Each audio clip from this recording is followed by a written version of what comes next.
Hey, I'm Tyler. And I'm Katie. You're listening to Not-Stalgia, the podcast brought to you by all of those little tiny Barbie accessories that you really wanted to put in your mouth, but no one would let you.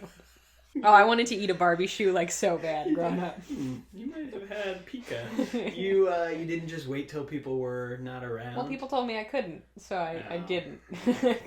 You know this story, but I don't know if we ever told it on the podcast, when I really wanted to eat Windex. So Windex just is such a cool, calming blue color and looks, pretty tasty to a child's eye. And for some reason, instead of just spray it into my mouth, because that would be too animalistic, I wouldn't want to do that. I remember I got a spoon from the drawer in the kitchen. I got the Windex. I was trying to spray it. I'm sure making a mess. In my mind, it was very neat, but I'll bet you in real life it was all over. And was caught mid, spoon in Windex. hand. Yeah, I didn't end up getting to eat it. What's wrong with kids? So much is wrong with kids. Kate? But we turned out okay. Wow. Look, we have a not successful podcast. Oh my god. Well, Kate, have you played, I know the answer is yes because we talked about this, but have you played Treasure MathStorm? Yes. So I remember having this on the computers in my elementary school, which were like way too good for us at the time. So yeah, I'm trying to piece together all the memories of this because we did go to the same elementary school. Spoiler alert. We didn't know each other then. Then we got married. But yeah, the computers were very nice, right? They obviously had a good budget for computers. But this game, by the time I played it, I was playing it like 2001. It was already almost 10 years old. The game was way outdated. So they spent their money on the computers. Yeah. I'm not complaining. I don't just find it interesting. Learning anything from this game. And I don't think it was like the sneaky kind of learning where it's like, oh, she's having fun, but she's really learning. I think I just like guess and checked the whole time. Well, I mean, if you see the box here, it says builds math, time management, money counting, and critical thinking skills. You have all those skills, don't you? Sure. Time management? No, time measurement. Time measurement. That doesn't say management. It says measurement. It says measurement. I don't have my glasses on. It's too far away. Someone didn't go to Treasure Reading Storm. Oh, wow. The prequel to this game does have reading skills in it, but this one does not. Well, Kate, you could have played this and gotten better time measurement skills, though. Yeah, we have uncovered in years past a test I took in 3rd grade. I don't know why I have all this stuff still, but I have Your parents definitely saved this to humiliate you. Like, this is one of the things they were like, let's put that aside for later. But yeah, when we learned how to read, analog clocks in 3rd grade, I just couldn't do it. I don't know what it was. I just was unable to do it. It was my shame for many years. Literally, I was uncomfortable with analog clocks, I feel like, until I was like 17. And I finally bought myself a watch just to force myself to deal with analog time. But yeah, my answers were like not close. In the same universe as a possible answer. I did not understand the concept at all. It was like, how much time has elapsed? It would be like a 3-hour difference between the two clocks, and Tyler would have written like 27 hours. Yeah. To be fair, I didn't play Treasure MathStorm until 4th grade, and that was in 3rd grade. So sorry, kid. This game came out for computers in 1992. It's made by the Learning Company, who are behind a lot of classic edutainment games, including Reader Rabbit. Okay, and it's part of the Super Solvers series, which began in 1989 with a game called Midnight Rescue. And for everybody listening, you need to look up Midnight Rescue and Treasure Mountain, because I swear, if you were near a computer at all in the 90s or early 2000s, you saw these games somewhere. They just have this really specific art style, and the main character is this person who's like in a big coat and their hat is really low so you can't see their face, so it could be you, I guess. Every man. Yeah, and it will unlock a memory for you, I swear. So that was the Super Solvers series, which they also spun off the Super Seekers series, which I think this is part of both. I don't know. So 1989 is Midnight Rescue. You're in a school. You have a flashlight. You're trying to uncover some clues in a school. And then in 1990, they made Treasure Mountain, which this game is a sequel to, where you're climbing a mountain and there's these little elves and stuff along the way, and they give you clues and you have to read and do math. In this game, the Master of Mischief has used a weather machine I feel like I've heard this conspiracy theory recently, to freeze Treasure Mountain and scatter their treasure all over the place. And what you have to do is climb the mountain in the snow, solve some math problems, get to the top level, get some treasure, and then they knock you back to the bottom, and you just keep doing it and getting more and more treasure forever. Is this QAnon person just playing Treasure MathStorm? That might be where a lot of the Q theories come from. The Master of Mischief gives you a vaccine with a chip in it at the end when you get to the top of the mountain. Oh my god, if I could only emit 5G. So, this game was also re-released along with Treasure Mountain in 1994 with slightly better graphics, and it was compatible with Windows and Mac.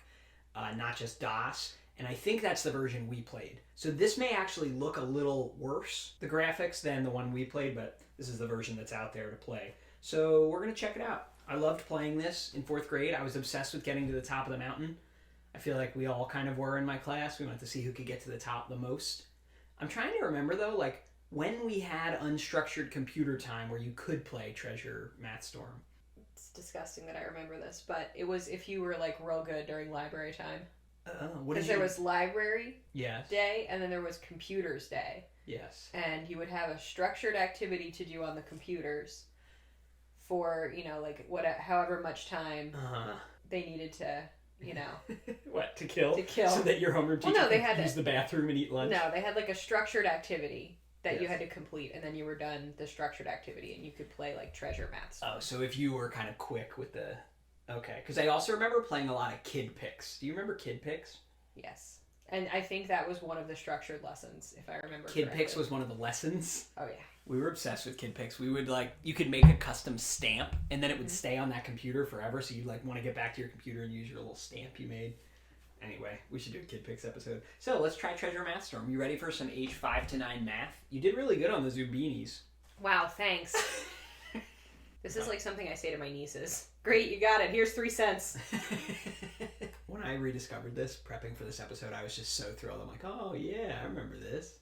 All right, so he created a big winter storm, and he put the mountain into a deep freeze. And then the Super Seeker went to Cancun and took a vacation. Become the hottest Super Seeker on Treasure Mountain. I got a spam email like that like 3 days ago, I think.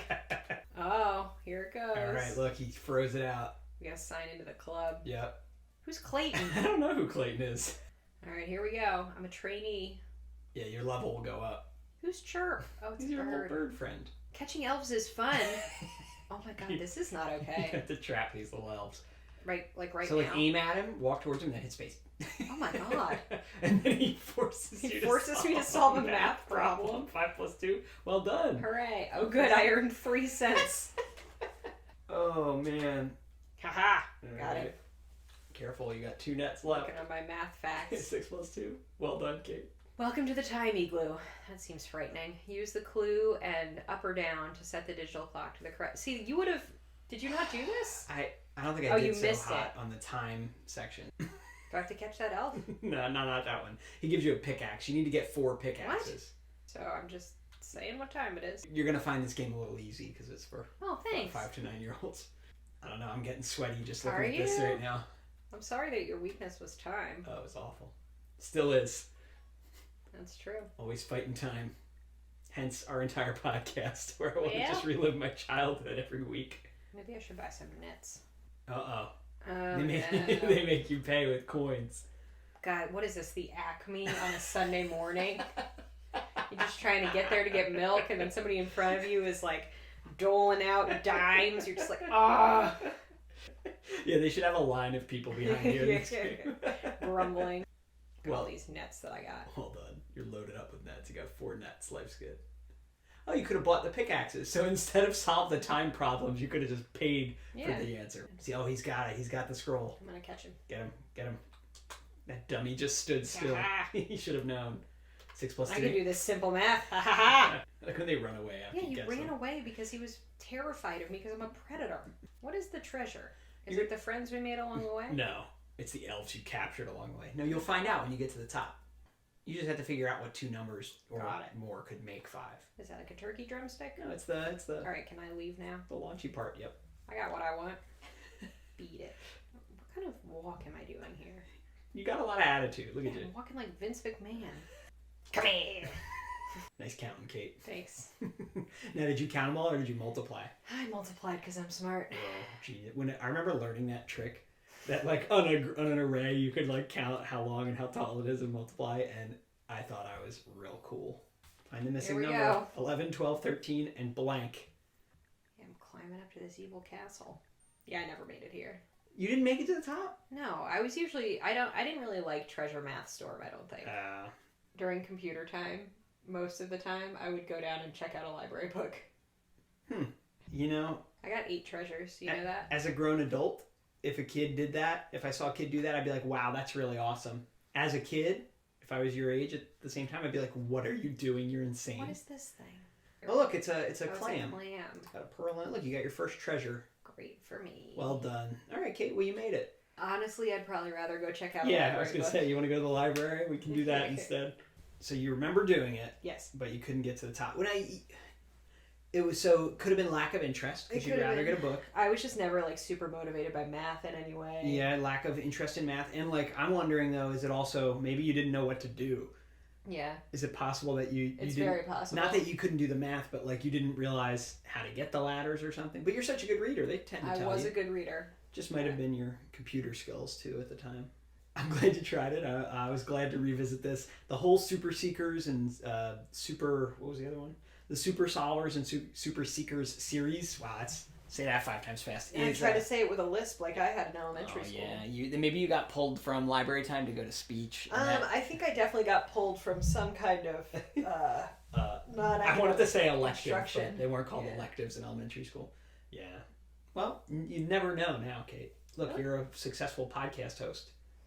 Semi-successful podcast host. Go ahead. That's an upgrade. At the Listen beginning, to all those S's in there. at the beginning you said not successful. Now you're saying semi-successful. Because I wanted to say you're showing off. semi-successful. I get it. With my I didn't non-lispy get it, but mouth. thank you for explaining. Now I get it. It's all right. So check these out if you are nostalgic about them. They are playable online. If you search around for them, you can play them right in your browser. That's how we did it. A lot of fun. Nice little memory there. Nice little walk down memory lane. Now I just got to find Arthur's birthday. That was on the school computers too. Arthur the Aardvark's birthday celebration. So tell us what to play next. You can leave a comment under this YouTube video if that's how you're watching this. You can send us a voicemail through the Anchor app. You can send us an email, notstalgia@aol.com. You can talk to us on pretty much any social media, or just go to our website, www.notstalgia.org.